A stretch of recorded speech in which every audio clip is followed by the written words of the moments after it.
Bonsoir, ici Lucinda Gabriel. Donc aujourd'hui, on est le 2 février 2021.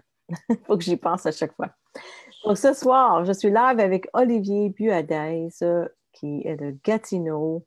Et ce soir, Olivier va partager avec nous son témoignage de comment il a rencontré Jésus et ça marche avec lui, puis comment il était avant, puis qu'est-ce qui est arrivé pour qu'il rencontre et qu'est-ce que Jésus fait dans sa vie aujourd'hui. Donc, bienvenue, Olivier. Je veux juste dire que Olivier, c'est la personne qui m'a baptisé il y a 2 ans et demi à Gatineau. Il est marié avec 4 jeunes enfants. Il est vraiment dévoué au Seigneur et est une personne que je trouve vraiment exemplaire dans la marche avec le Seigneur. Donc, bienvenue, Olivier. Merci d'être avec nous ce soir puis de partager ton témoignage avec nous. Merci pour ton invitation. Ça me fait énormément plaisir. Donc, Olivier, ça fait combien d'années que tu es chrétien né de nouveau? Ça fait 12 ans maintenant. 12 ans, wow. Oui. Puis raconte-nous un petit peu comment que tu étais avant ce 12 ans-là, quand tu étais plus jeune. Là. En quelques mots, j'ai grandi dans une famille de tradition catholique en France et j'ai reçu une éducation traditionnelle catholique à l'Église jusqu'à l'âge de 8 ans. Donc ça m'a donné un sens qu'il y a un Dieu qui existe, mais pas beaucoup d'expérience spirituelle pour le rencontrer, puis l'expérimenter, se sentir proche de lui.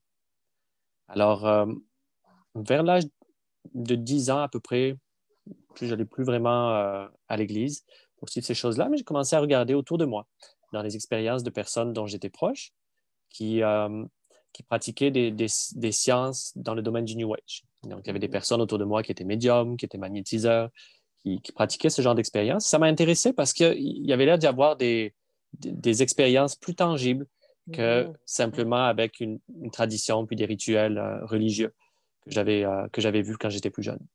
Alors là, il s'est passé une période de 10 ans à peu près, dans laquelle, auprès de ces personnes-là, j'ai fait des expériences spirituelles qui m'ont convaincu que la spiritualité existe.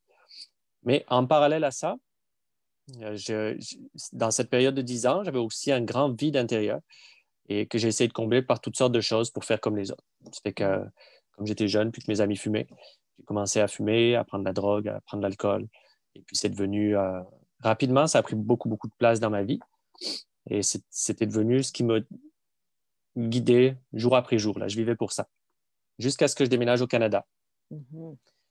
Euh, c'était en 2006 pour venir faire des études, puis changer d'air en même temps, changer d'environnement, tenter l'expérience pour un an. Puis ça continue de faire le party ici. Hein? C'est ça.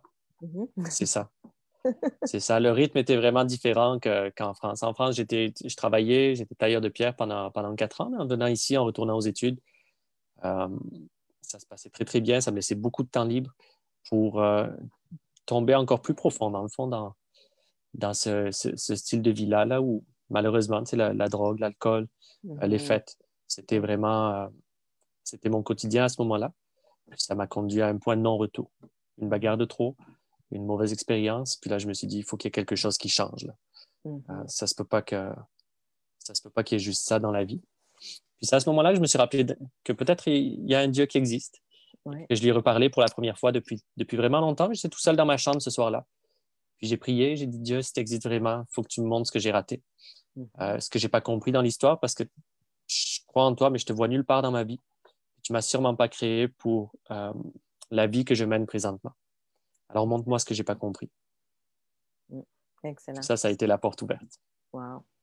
Puis comment il s'est révélé à toi après ça? Ben, quelques jours plus tard, j'ai rencontré une personne en sortant de l'école qui m'a partagé sa foi. Éventuellement, on est devenus amis. Et c'est la première fois que j'entendais quelqu'un qui parlait, mais qui parlait de Dieu, pas de manière intellectuelle, mais qui parlait de Dieu de manière comme par expérience. La personne en question me racontait des expériences qu'elle avait eues avec Dieu. Comment il lui avait parlé ou montré des choses dans les jours précédents, puis il avait corrigé. Elle en parlait comme d'un ami, dans le fond.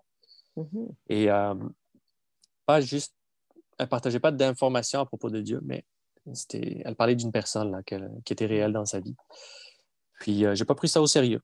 Vraiment pas plus qu'il en faut. Je m'en suis moqué, en fait. Tu t'es moqué d'elle. Jusqu'à ce que 4 mois plus tard, finalement, je n'ai pas vu la réponse à ma prière du tout dans cette rencontre. Mm. C'est comme si mes yeux n'étaient pas ouverts à... En fait, c'est Dieu qui l'a envoyé. Mhm. Mais 4 mois plus tard, j'ai accepté une invitation avec mes amis. On est allé à son église. On a vu un spectacle de Noël. Il ne s'est rien passé de miraculeux ou de dramatique ce soir-là. J'ai vu des gens qui étaient accueillants, qui étaient souriants. Et pour les 2 semaines qui ont suivi ce jour-là, il y a une pensée qui est rentrée dans ma tête et qui n'en Mhm. sortait plus, qui me disait tout le temps, je mets 2 chemins devant toi. Le chemin sur lequel tu marches, si tu continues de marcher dessus, tu vas mourir. Mm. Mais je mets devant toi un autre chemin. Et puis, quand je pensais à cet autre chemin, tout ce que je voyais, c'était cette famille que j'avais vue à l'église, qui étaient tous unis, puis qui étaient dévoués au Seigneur. Alors, Wow. croyant pas en Jésus, ça m'a pris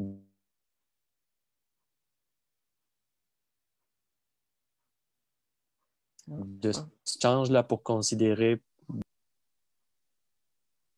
Il s'est passé quelque chose avec avec l'Internet. Si tu veux répéter cette petite phrase-là, ça a coupé.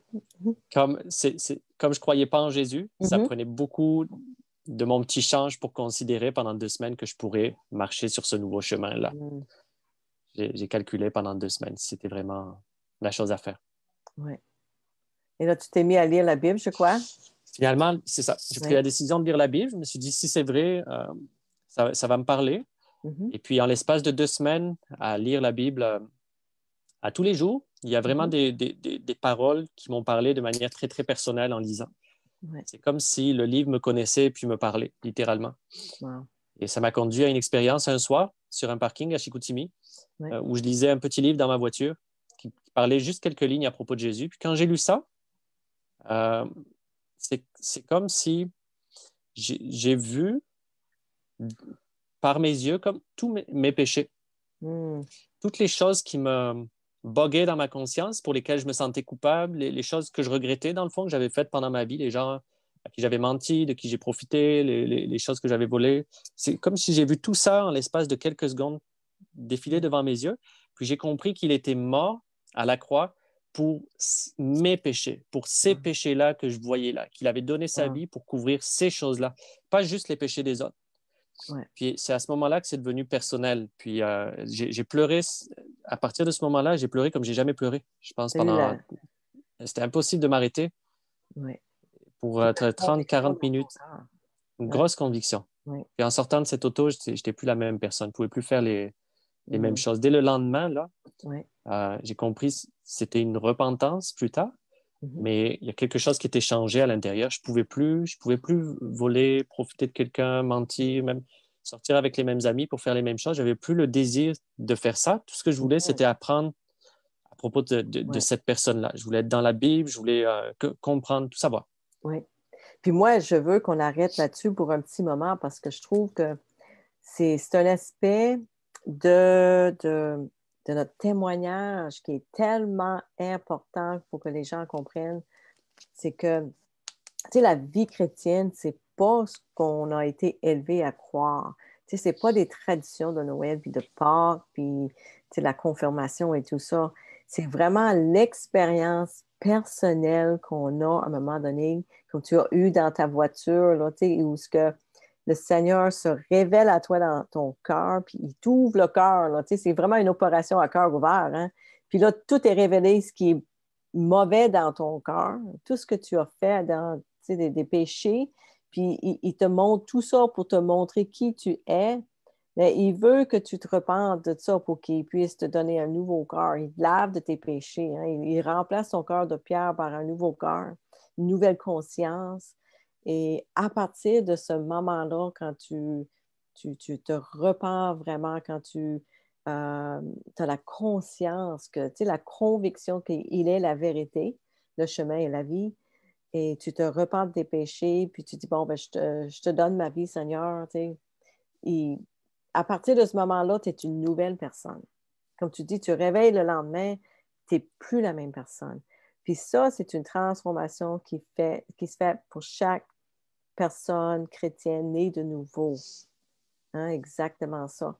Puis c'est quelque chose dont les gens en général, je dirais, qui ne connaissent pas, ils ne comprennent pas ça parce qu'il n'y a personne qui l'a expliqué vraiment. Moi, je ne connaissais pas ça. C'est pas ça qu'on m'a expliqué à l'Église. Puis c'est seulement en lisant la Bible et le Seigneur travaillant personnellement en moi, parce que je connaissais personne, je ne te connaissais même pas encore dans ce temps-là, que j'ai vu que c'est ça qui se passe. Puis ça, c'est tellement extraordinaire. Donc, toi, tu te réveilles le lendemain matin, tu sais que tu es transformé. Aussitôt que tu sors de l'auto, c'est fait, là. Puis comment tu t'es senti après, là? Comment ça s'est passé? Tout était différent, mais dans l'espace de 3 mois qui ont suivi, euh, je me suis impliqué dans une église. Tout mon cercle social a changé. J'ai appris à prier, à comprendre la Bible un petit peu mieux. Et puis, dans les 3 mois qui ont suivi, le Seigneur m'a permis de recevoir le Saint-Esprit, le baptême du Saint-Esprit, puis de passer à travers le baptême d'eau aussi. Mhm. Et en fait, 1 an et demi plus tard, cette personne que j'ai rencontrée, qui était la réponse à ma prière, qui m'a partagé Christ, c'est devenu mon épouse. Et puis Ah, maintenant, on a 4 enfants. Et c'est ça, les 3 premières années, on était dans cette ville, à Chicoutimi. On s'est impliqué de différentes manières dans notre foi pour servir autour de nous, mhm. jusqu'à ce qu'on déménage à Gatineau il y a 5 ans, à cause de mon travail au départ. Et que là, ça a été une toute nouvelle saison qui a commencé. Nouveau départ, nouvelle église, nouveaux amis, et puis nouvelle expérience dans la foi. Oui, extraordinaire. Puis c'est dans cette église-là qu'à un moment donné, il y a une personne qui est arrivée et tu avais des problèmes de dos ou des maux de dos. Moi, oui, j'avais Oui. des euh, douleurs chroniques au dos depuis des Mhm. années, traitées par des Oui. chiros. Ça partait tout le temps pour un petit temps, puis ça revenait. Mhm. Et ce frère qui venait des États-Unis, il est venu pour une deuxième fois, une deuxième année d'affilée, en 2015.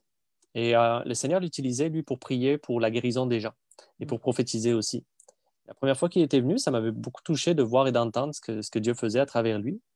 C'était pas la norme autour de moi, ce que je voyais là. Alors, quand il est venu la deuxième année, on avait invité un couple d'amis à venir avec nous qui n'étaient pas croyants, mais ils avaient un petit garçon qui était très, très malade, une maladie incurable, myopathie. Et ils avaient tout essayé, puis c'était vraiment très, très pesant sur la famille. Alors, on les avait invités pour Mhm. que le petit garçon reçoive de la prière. Et quand le frère a appelé en avant tous ceux qui étaient malades ou qui ont besoin de guérison, venaient. Les parents avançaient avec leur petit garçon. Puis moi, je me suis dit, coudonc, je vais avancer aussi. J'ai mal au dos, puis j'ai rien à perdre.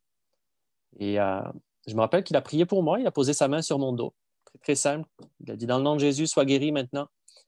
Puis penche-toi en avant et vérifie ta douleur. Tu sais, je me suis penché, je me suis relevé, puis je ne l'ai plus trouvé. La douleur était partie instantanément.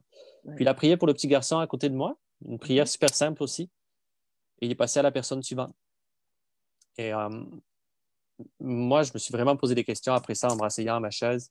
Je me disais, waouh, où est-ce qu'elle est la douleur? Est-ce qu'on m'a joué un tour? Est-ce qu'on m'a hypnotisé? Qu'est-ce Oui. qui s'est passé? Je ne comprenais pas. Mhm. Mais j'ai été guéri ce jour-là. C'était en 2015. Et les parents du petit enfant, dans les 3, 4 semaines qui ont suivi, nous ont recontactés pour dire c'est dramatique le changement chez notre petit garçon. Il commence à manger Ah, tout seul. Le tonus qu'il extraordinaire. n'avait pas est revenu. Puis en l'espace de 6 mois, tout son dossier médical de maladie incurable était fermé complètement. Puis à cause de Ah, ça, cette famille s'est tournée vers Jésus. c'est ça que Donc ça j'allais m'a demander, oui. beaucoup, beaucoup Oui. touché de voir Mhm. ça. Oui. Donc, puis ça, c'est la première fois un peu que tu voyais quelque chose comme ça. C'est pas quelque chose qui était, comment je dirais, on peut dire commode ou normal ou courant dans les églises. Ben, dans la mienne, ça l'était Oui, plus ailleurs peut-être, oui, mais je parle pour mon expérience. Pour moi, j'avais vu peut-être avant ça 2 ou 3 personnes être guéries au fil des années, OK. mais quand ça m'a touché moi dans mon corps, c'est devenu beaucoup plus personnel. Puis, c'est- en conséquence, là, j'avais beaucoup de questions pour le Seigneur. Je voulais comprendre Mm. comment ça fonctionne, la guérison, et puis pourquoi on voyait des guérisons quand ce monsieur venait beaucoup, mais pas nécessairement tout le temps de manière quotidienne autour de nous. C'était ma question au départ, là. Oui. Puis cette question t'a amené des réponses du Seigneur parce qu'il est tellement bon, il veut nous amener à quelque chose toujours de plus, de gloire en gloire, comme on dit. Oui. Dans le cheminement, oui, une des choses avec lesquelles j'ai été confronté, c'est que je m'étais toujours dit, la guérison, un don. Un don spirituel, ça fait qu'un Oui. don, c'est soit tu l'as, soit tu ne l'as pas. Oui. Et si tu ne l'as pas, ben, tu ne l'as pas, ça fait que tu n'y penses pas. Oui. Mais une des choses qui m'ont confronté dans le processus d'essayer de comprendre auprès de Dieu, c'est que je me suis aperçu que dans la Bible, oui, ça parle du don de guérison, mais ça parle beaucoup plus du signe de la guérison. De la guérison comme un signe, pas seulement un don, mais un signe pour soutenir un message ou pour confirmer un message. Un signe que Dieu fait comme pour attester le message qui est prêché. Oui. Et le message en question que Jésus prêchait, et que les disciples prêchaient, c'était le message de la repentance puis du royaume de Dieu, Oui. que les gens se tournent vers Dieu. Mm-hmm. Et quand il était prêché, ce signe arrivait souvent, le signe de guérison, comme pour l'attester. Oui. C'était pour amener les gens à croire en Dieu, hein, pour qu'ils Exactement. sachent qu'il est vrai, qu'il existe, qu'il est encore vivant aujourd'hui. C'est ça. C'était pas une fin en soi. Oui. Mais longue histoire courte, Oui. je me suis dit, après quelques semaines, écoute, il faut que je l'essaye. Si c'est si simple que ça, si c'est un signe, ça veut dire que c'est accessible à tous les croyants, pas juste à quelques personnes qui ont le don. C'est ça. Oui. Et il faut que je vois si ça fonctionne. Oui.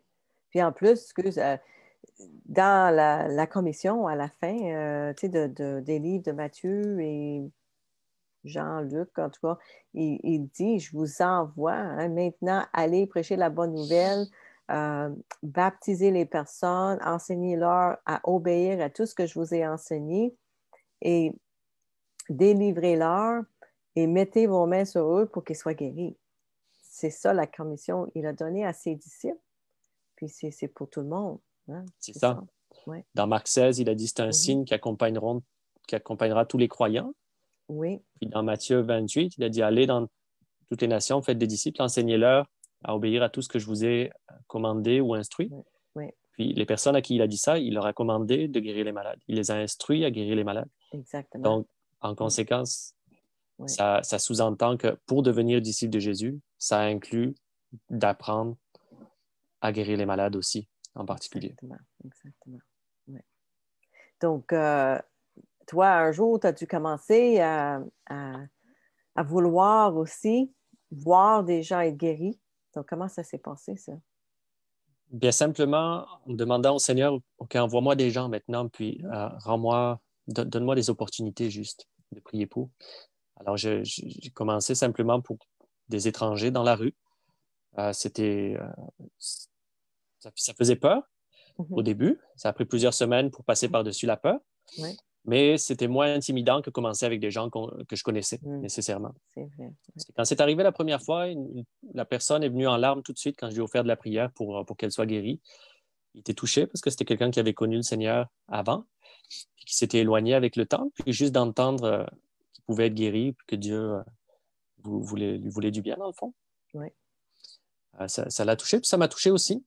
Et je n'ai pas vu cette personne être guérie sur le champ, mais de voir les larmes de cette personne, ça a allumé quelque chose dans mon cœur. Et je suis allé voir la deuxième personne que j'ai vue sur la rue après lui.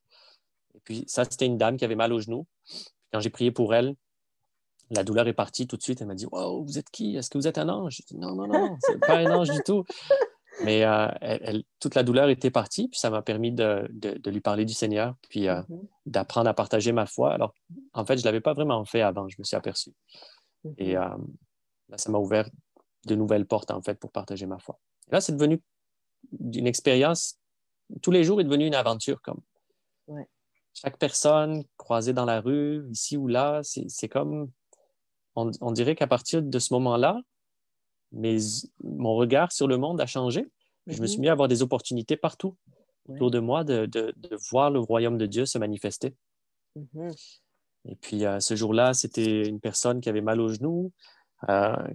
Quelques jours après, c'était Madame Aline, je me souviens, qui était assise sur un banc, qui avait une canne, qui avait une paralysie cérébrale de tout son côté droit, puis une jambe plus courte que l'autre. Puis le Seigneur l'a toute guérie de ces choses une par une. La paralysie cérébrale, elle ne pouvait pas fermer sa main, elle n'avait pas de tonus, c'était quelque chose, une condition de naissance. Et puis, à force de prier, 4-5 fois, tout le tonus est revenu. Après, on a prié pour sa jambe a allongé. Elle a crié, j'ai crié. Puis, elle ne boitait plus. Après ça, elle ne boitait plus du tout. Ouais. Puis là, elle a commencé à pleurer, Aline, et puis demander, mais si Dieu est si bon, je croyais en Dieu, mais je ne n'aurais jamais imaginé qu'il puisse faire ça. S'il est si bon, pourquoi tout le mal arrive dans le monde? Mhm. Et puis, ça a simplement ouvert la porte pour lui partager l'Évangile, puis Ouais. la bonne nouvelle que Dieu n'a pas fait le monde comme il est, mais qu'il est venu pour nous en sauver. Ouais. Ouais.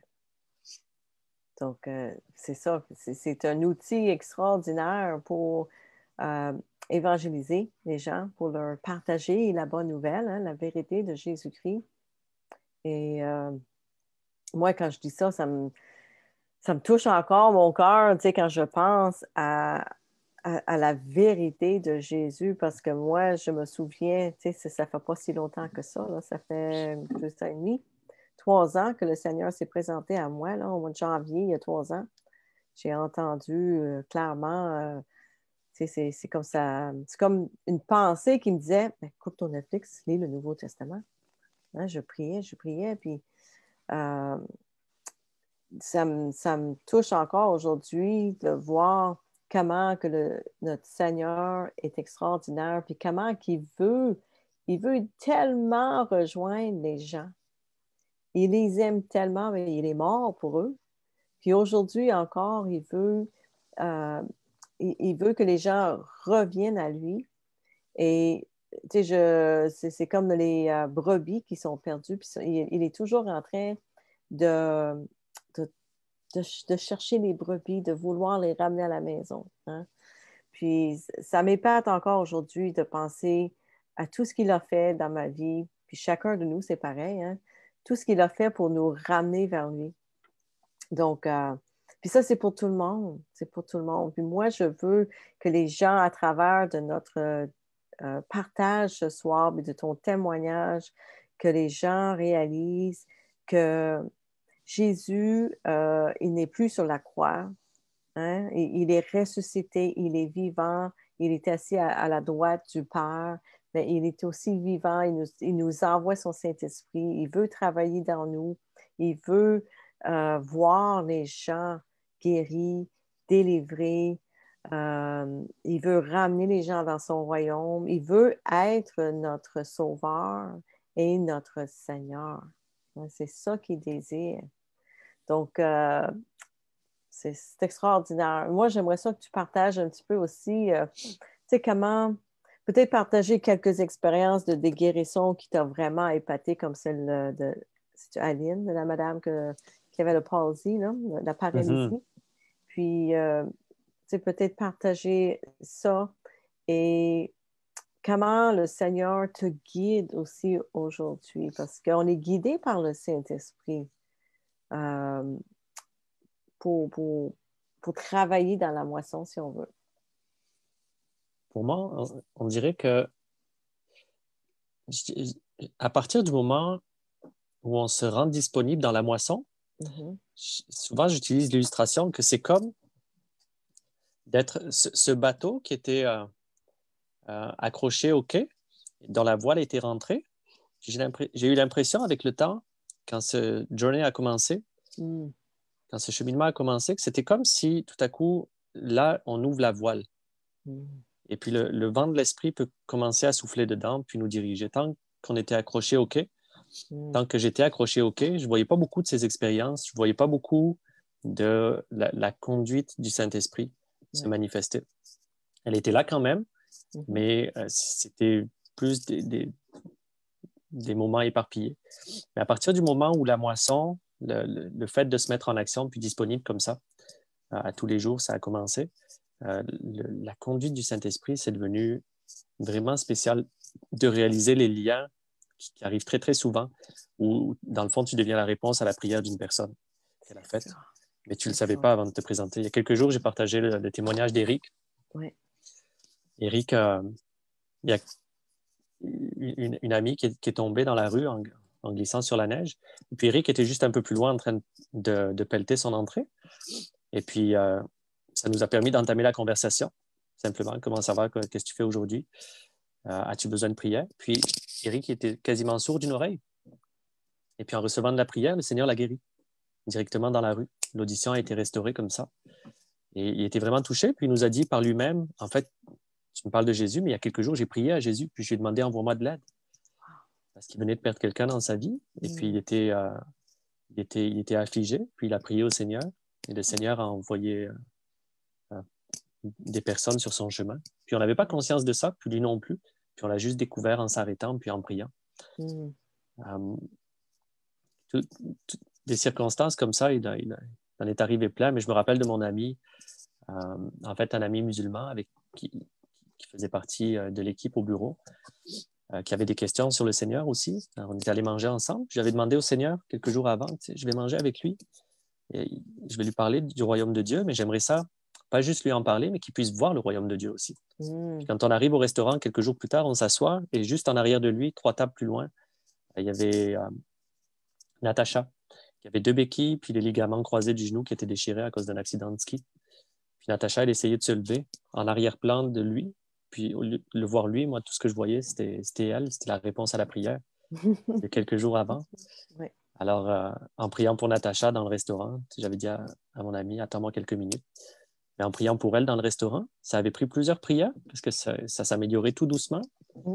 Mais après 4-5 prières, tout à coup, elle marchait au milieu du restaurant sans ses béquilles, sans boiter, plus rien du tout, alors qu'elle avait beaucoup de douleur avant. Mhm. Là, elle s'est mise à crier dans le restaurant. Qu'est-ce que tu as fait? Qu'est-ce que tu as fait, papa, maman? Ça a marché, ça a marché. Wow. Et puis, mon ami, tout à coup, il était juste à côté de moi ici. Puis, il regardait la situation. Il dit, qu'est-ce que tu as fait? Qu'est-ce que tu as fait? Et puis, j'ai dit, c'est pas moi, c'est Jésus. Puis là, ça a mis la table vraiment pour la conversation après sur le royaume de Dieu. Amen. C'est ça, au fil du temps, en fait, en persévérant, je dirais pas, en fait, loin de là, j'ai pas vu tout le monde pour qui j'ai prié être guéri. Mhm. C'est vraiment une bataille spirituelle, plus souvent Ouais. qu'autrement, je dirais. Ouais. Mais le Seigneur a permis qu'on voit, c'est ça, des personnes qui étaient sourdes recouvrer l'audition, des personnes qui avaient des fractures, se relever aussi, puis marcher instantanément. Wow. Extraordinaire. Puis, une autre chose aussi que j'aimerais que les gens comprennent aussi que, tu sais, il y a beaucoup de moi, je trouve, en tout cas personnellement, là, c'est ma croyance, c'est ce que Jésus met sur mon cœur, c'est qu'il y a beaucoup de maladies qu'on n'a pas besoin d'avoir. Hein? C'est comme quand je t'ai rencontré, là, c'était tellement extraordinaire parce que le dimanche matin, je me suis réveillée, puis je suis allée dans une église pentecôtiste à Ottawa. Et pendant que j'étais là, puis je pense que c'était peut-être ma 3e visite, 2e ou 3e, là, ça m'a venu dans mon cœur vraiment fort que je devais me faire baptiser. Je pense que c'était la 2e visite. Puis c'est vraiment fort, il faut que je me fasse baptiser. Parce que je lisais le livre des Actes, puis c'est comme clair. Puis en tout cas, j'ai eu la conviction. Donc là, je vais parler au pasteur, puis j'ai dit, écoute, j'aimerais ça me faire baptiser. Puis il m'a dit, ah, tu reviendras à l'automne. Puis moi, j'étais comme, l'automne. Je voulais le prendre par la cravate, puis il dit, hey, tu devrais être dans la rivière tous les dimanches après-midi, là, parce que moi, j'étais prête, là. Et, mais le Seigneur était bon parce que je suis arrivée chez moi cette soirée-là et notre ami commun, David, m'a appelé puis m'a demandé si tu pouvais venir me visiter mardi. J'ai dit, ben oui. Donc là, tu arrives et tu te présentes, tu partages ton témoignage, puis l'Évangile, et tu me demandes si je veux être baptisée. Puis là, je suis comme, ben oui. Hein, le Seigneur m'a mis ça sur le cœur il y a 2 jours, puis on était sur le bord de la rivière, puis c'était parfait. Donc, tu sais, le Seigneur est tellement bon, il nous amène toujours la bonne personne au bon moment, toujours ce qu'on a besoin, puis il confirme ce qu'on croit aussi. Et c'est ça. Donc, puis dans ce temps-là, vous avez prié pour moi. Puis même que j'ai été chez toi avec Joliane, puis vous avez prié pour moi encore, puis j'ai été vraiment guérie de la colite ulcéreuse. J'ai été délivrée aussi de la dépendance à la cigarette parce que je fumais, parce que j'étais malade, puis je ne pouvais pas arrêter parce que je devenais malade. Puis en tout cas, vous avez prié pour moi aussi dans ce temps-là. Puis ce que je veux aussi que les gens comprennent, c'est que c'est des choses que le Seigneur peut et veut vous enlever. Puis aussi, vous délivrer de l'anxiété, la peur, la dépression. C'est toutes des choses qui sont simples pour le Seigneur à vous enlever. Donc, si tu veux nous parler peut-être un petit peu de ça, Olivier, as-tu eu des expériences avec des gens qui souffraient de ces choses-là? Oui, ben avec le temps, en, en priant pour la guérison des gens, je lisais la Bible après à la lumière de ces expériences, puis c'était comme une nouvelle manière de lire la Bible.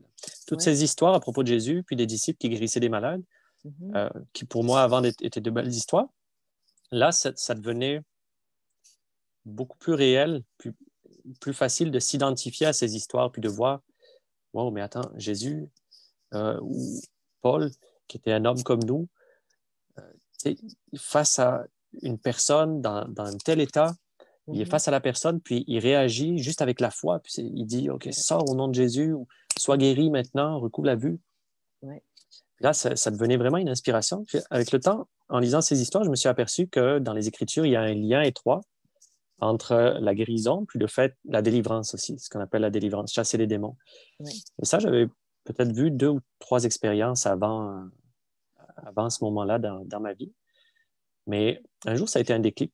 Et je me suis dit, OK, mais si tu nous enseignes, tu nous commandes de guérir les malades, tu nous appelles à Mhm. guérir les malades, Ouais. dans les mêmes versets, c'est la même instruction, ça dit aussi chasser les démons. Ouais. J'ai dit, Seigneur, j'ai aucune idée comment faire ça. J'ai jamais vu Mhm. ça, j'ai pas appris ça à l'école non plus, mais montre-moi. Mhm. Puis en l'espace de quelques jours, on est sorti dans la rue avec des amis. On a prié pour un homme en particulier. Il avait un problème à l'oreille. Puis lui, quand on a prié, il a senti comme si quelque chose était aspiré hors de son oreille. Une douleur très, très aiguë, puis tout à coup, pouf, elle est partie. Mhm. Et là, avec nos amis, ça nous a fait parler de délivrance après en revenant à la maison. Et là, au milieu du repas, tout à coup, quelqu'un a eu un mal de tête, a demandé de la prière pour être guéri. Et puis, la personne a manifesté un esprit à la place. Elle s'est levée, puis on a prié pour. C'est la première fois que ça arrivait comme ça. On ne savait pas trop quoi faire. Mais en une quinzaine de minutes à peu près, là, a commandé cet esprit de partir complètement. Il est parti, puis la personne a été transformée après ça, dans son caractère. Mhm. Et ça a été le début, une première expérience où après ça, c'est devenu comme plus fréquent ici et là que le Seigneur amenait des opportunités de prier. Et au lieu que ce soit juste la guérison, on s'apercevrait que la cause Mhm. du symptôme pour lequel on priait, c'était la présence d'un esprit qui ne devait pas être là. Mhm. Et c'était complètement nouveau là, pour nous. On dealait avec ça, mais on ne connaissait vraiment pas grand-chose dessus. Mais je me rappelle de ce monsieur pour qui on a prié, qui avait un problème de colère incontrôlable tout le temps, là, difficile à supporter pour sa famille. Et puis un jour, on lui propose de prier. Et là, il verbalise le pardon. C'est une personne qui ne l'avait pas pardonné. Puis comme on commence à prier, tout à coup, pouf, c'est un esprit aussi qui monte, qui prend le contrôle du monsieur, qui, euh, qui, contre qui on a prié, dans le fond, puis il a été délivré. Et le changement dans ce monsieur a été tellement radical, toute sa famille l'a vu littéralement transformé, puis lui aussi, il sentait que là, il était en contrôle de lui-même, puis il n'était plus obligé de péter des colères tout le temps en perdant le contrôle. Mhm. Et la délivrance, c'est ça, on a vu que souvent, ça a amené des dénouements de situations qui étaient vraiment causés par la présence d'un esprit. On a vu des gens qui étaient atteints de dépression, qui souffraient de dépression, Mhm. des amis proches maintenant à nous, Ouais. qui, le jour où on a prié, plus comme avant, mais vraiment en adressant la situation comme si c'était un esprit, puis on a commandé à cet esprit de partir, la personne a été libérée de cet esprit qui causait ce symptôme-là Ouais. et a pu expérimenter de dépression, a pu expérimenter de troubles alimentaires, a pu expérimenter de boulimie, de cauchemars nocturnes, de traumatismes qui l'a paralysé physiquement. On a vu plein de situations qui étaient reliées physiquement à la présence, à une cause spirituelle. Oui, absolument. Puis, tu sais, ça me fait penser aux personnes qui peut-être nous écoutent, s'il y a des gens de nouvel âge qui sont là, qui nous écoutent. Euh, Parce que quand j'étais dans le nouvel âge, hein, on parlait de ces choses-là. Puis moi, je m'en souviens, je parlais avec une amie qui était au Nouveau-Brunswick, puis je disais pendant 2 ans, je parlais d'une personne en particulier, je disais, cette personne-là est possédée, elle est vraiment possédée. Puis j'ai dit, je comprends pas pourquoi il n'y a personne aujourd'hui qui parle des démons, parce que Jésus, il délivrait les gens des démons. Puis pourquoi qu'on ne voit pas ça encore aujourd'hui? Puis c'est comme les démons, ils n'ont sûrement pas disparu, là. Puis tu sais, moi, je travaille avec eux autres sans le savoir, hein, dans la médiumnité et tout ça. Euh, mais à quelque part, j'avais un savoir en moi. Je savais que ça devait être vrai, puis ça existait parce que je le voyais. Puis, c'est ça. Puis moi, je pense qu'une des choses qui m'a vraiment touchée, c'est quand j'ai réalisé que tout ça était vrai. C'était comme une confirmation pour moi dans mon cœur. Quand j'ai vu des gens comme Torben, tu sais, dans ses films qui priaient pour les gens qui étaient délivrés, pour moi, ça confirmait ce que le Seigneur avait sûrement déjà mis dans mon cœur, tu sais, cette vérité-là. Donc, moi, ce que j'aimerais que les gens comprennent aussi, ceux qui nous écoutent, qui sont peut-être dans le nouvel âge, c'est que on, hein, il y a comme, c'est quoi dans la Bible, là? OK, ça c'est parfait. C'est qu'à un moment donné, les pharisiens, ils ont accusé Jésus de travailler pour le diable, hein, Beelzebub. Puis Jésus a répondu que le diable ne peut pas sortir, le diable, parce qu'une maison ne peut pas être divisée contre soi-même. Hein? C'est C'est ça. exactement ça, oui. Mhm. Et donc, c'est pour ça que dans le nouvel âge, ils ne peuvent pas euh, guérir certaines choses complètement ou ils peuvent pas, tu sais, que ce soit physique ou mental, tu sais, la dépression et tout ça, parce que, comme tu viens d'expliquer, il y a beaucoup de choses physiques ou mentales qui sont reliées avec des esprits, des mauvais esprits. Puis, vu que les choses occultes et nouvel âge viennent de ce royaume de ténèbres, si on veut, ben, tu ne peux pas sortir la noirceur avec la noirceur, comme c'est bien écrit dans la Bible. Et c'est pour ça que Jésus leur démontrait que moi, je suis la lumière. Il y a juste moi, la lumière, qui peut sortir la noirceur. Hein, c'est ça. Mhm. Donc, ouais. Puis, donc, pour les gens qui écoutent aujourd'hui, qui questionnent ces choses-là, qui souffrent, moi, c'est ça, j'ai vraiment à cœur les gens qui souffrent de dépression ou d'anxiété ou des maladies. Euh, moi, je veux que vous sachiez qu'il y a une solution à tous vos problèmes, hein, c'est Jésus-Christ. Jésus est la réponse à toutes les questions, il est la solution à tous les problèmes. Donc, c'est seulement avec lui qu'on peut être vraiment guéri, vraiment délivré de toutes ces choses-là et d'être sauvé. Il est venu pour nous sauver, nous guérir, nous délivrer. Mm. Puis nous, en tant que disciples, on est appelés à être ses mains, ses pieds, sa bouche ici sur la terre, sur le corps du Christ, hein, pour travailler dans son royaume, pour amener les gens à trouver cette vérité-là aussi de lui. Ouais. Comme tu dis, c'est leur démontrer les signes que c'est la vérité. Mhm. Ouais. Puis moi, ce que je trouve extraordinaire aussi, c'est que depuis que je connais Jésus, puis je rencontre des gens comme toi, tu sais, des chrétiens euh, qui marchent dans la vérité, qui suivent le Saint-Esprit, je vois des vraies guérissons qui durent. C'est ça la différence. Puis, c'est ça, c'est ça la beauté. Quand on était dans le nouvel âge, ça ne durait jamais. C'était pas, il fallait toujours retourner deux fois par mois pour d'autres séances. En tout cas, ça finissait plus. Puis, avec Jésus, c'est une fois pour toutes. Quand on est guéri, on est guéri. Oui. Puis, en tout cas, c'est un petit peu plus que ça, mais en résumé, c'est ça que ça veut dire. Ouais. Puis aujourd'hui, toi, juste pour finaliser ta marche avec le Seigneur, comment tu vois ça? Euh, Parce que, tu sais, quand tu regardes le tout de ta vie, tu es parti du catholicisme quand tu étais jeune, comme beaucoup de nous. Tu es arrivé dans les églises et tu as grandi, appris des choses. C'est pas mauvais.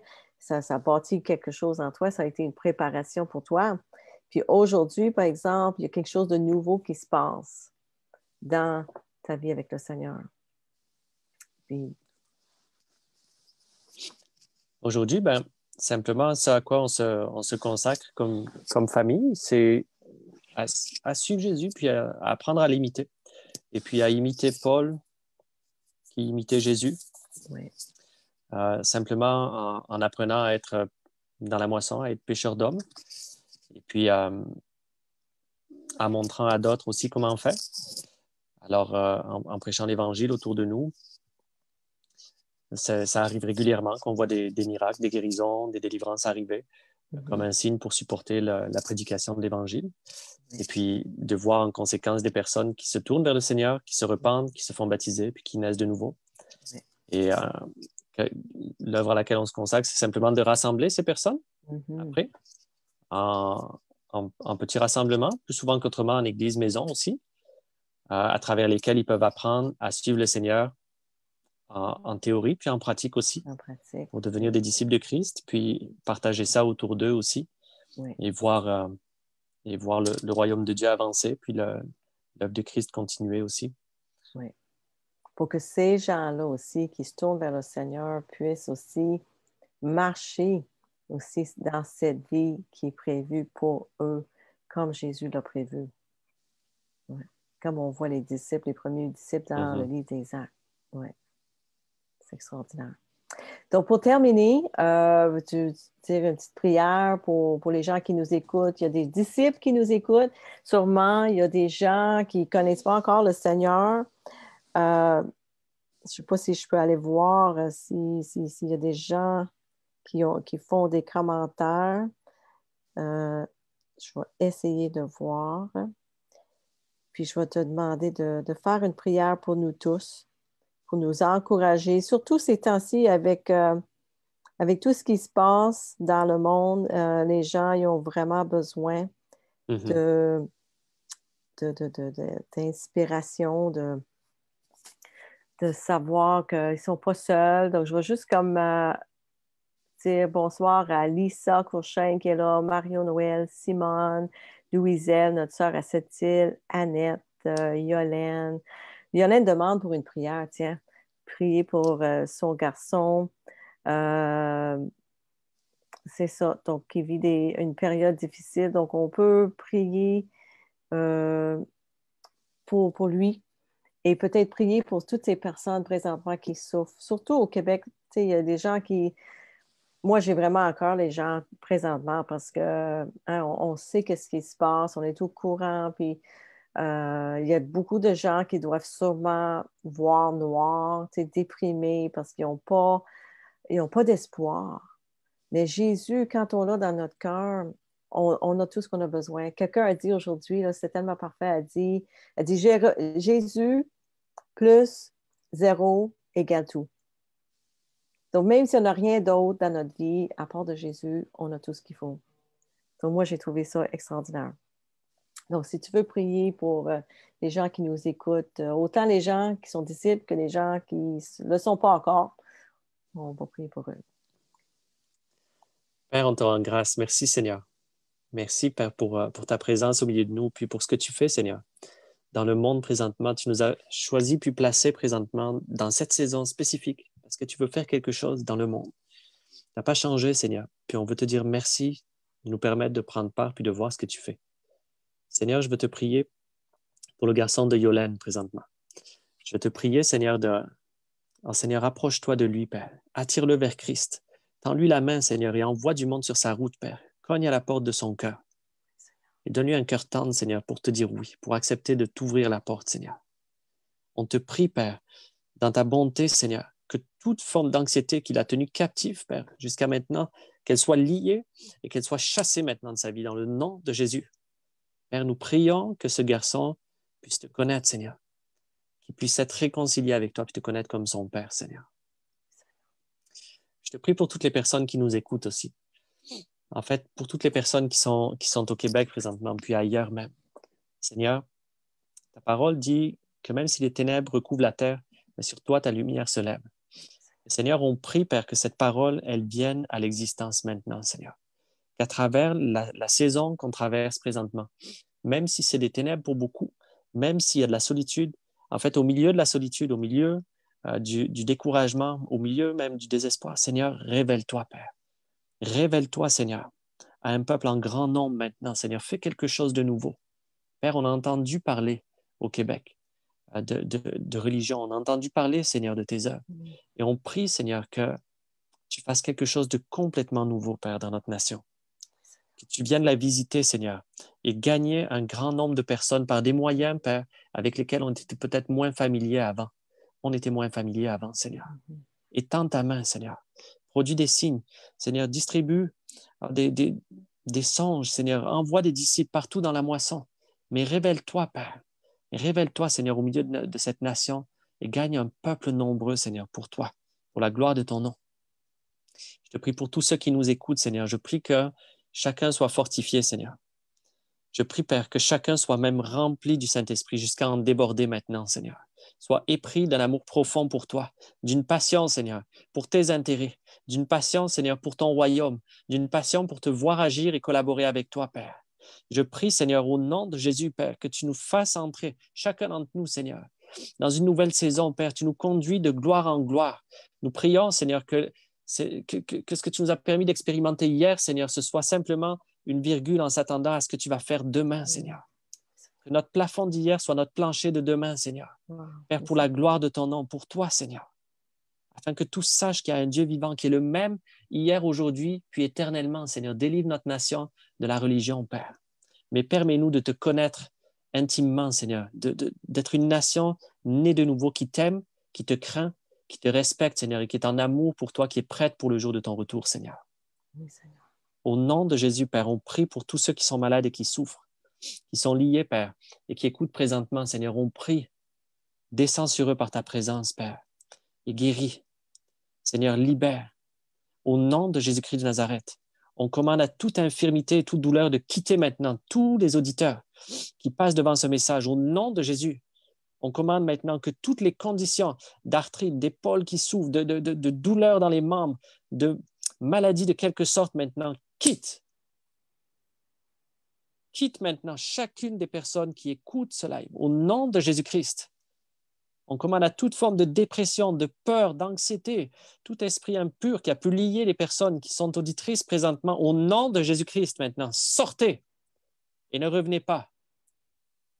On commande la liberté maintenant.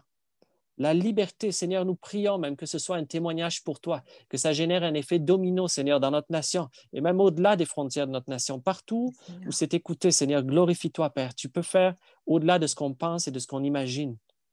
Seigneur, glorifie-toi, Père, que ton royaume vienne et que toute la gloire te revienne. Merci, Père. Merci, au nom Amen. de Jésus. Amen. Alléluia. Quelle magnifique prière. Merci, merci beaucoup, mon frère. On voit que Raquel, Annette sont ici, Lisa, René Gagné.